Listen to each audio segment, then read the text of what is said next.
Joining me today is Nick. He's going to go ahead and put on the VR headset.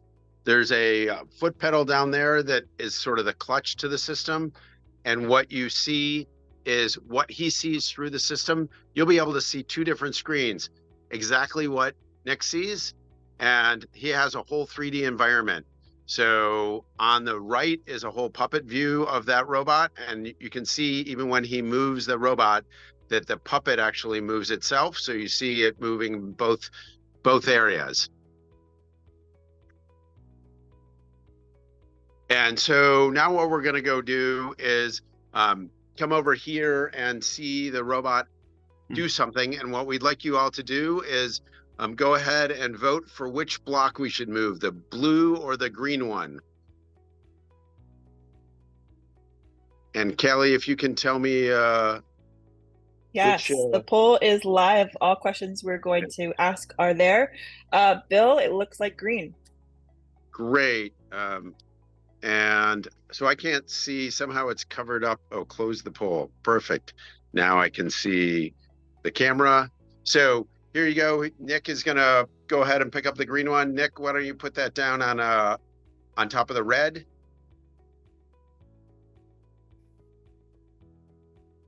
Super. And we'll go ahead and pick up the blue one.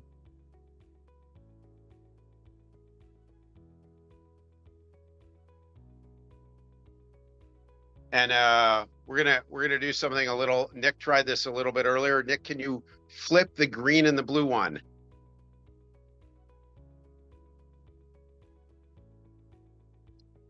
And while he's doing that, I just want to show you. So this is the stereo camera that he's looking through. It's 3D, and you can see my hand moving back and forth. Oops. So that's the problem with a live demo. It didn't work perfectly, but I'm sure you can get the green one back on top of something. So we'll move to the next quiz. What's the next poll question, Callie? That one is, which color test tube should we stack first? And the winner is blue. Blue, excellent.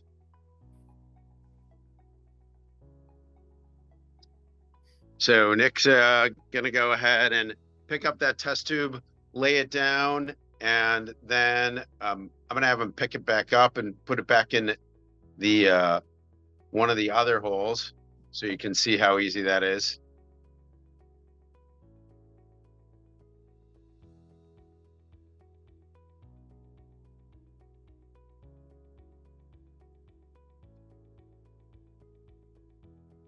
And here you can see Nick in the background actually manipulating that.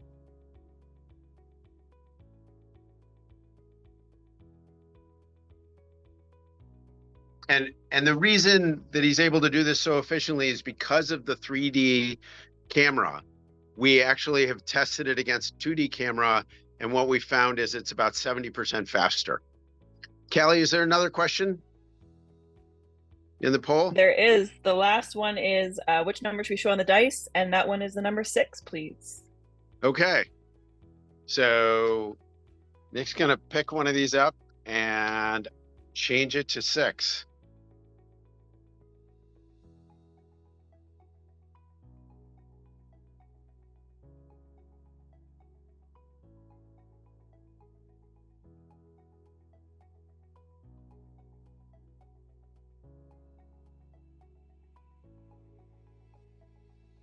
What we wanted to also show you was, so here Nick's sitting around right near us, but many people have said, well, can he go far away?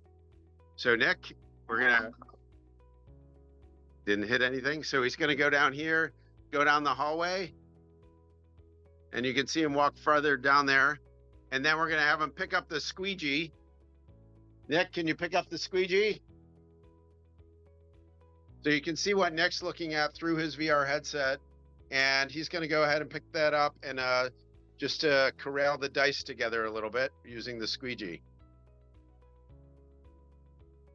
So you can see you can do highly dexterous things and tasks and be able to do those types of things nearly real time. And you can do it from far away. Nick's about 40 feet down the hallway. You could be in the next building. If anyone is interested in finding out more about XRGo and telemanipulation, we'd be happy to talk to you. It's something that's a product today, and we're happy to talk about how you could have one in your area to test out various use cases to be able to deliver telemanipulation and speed up what you're doing.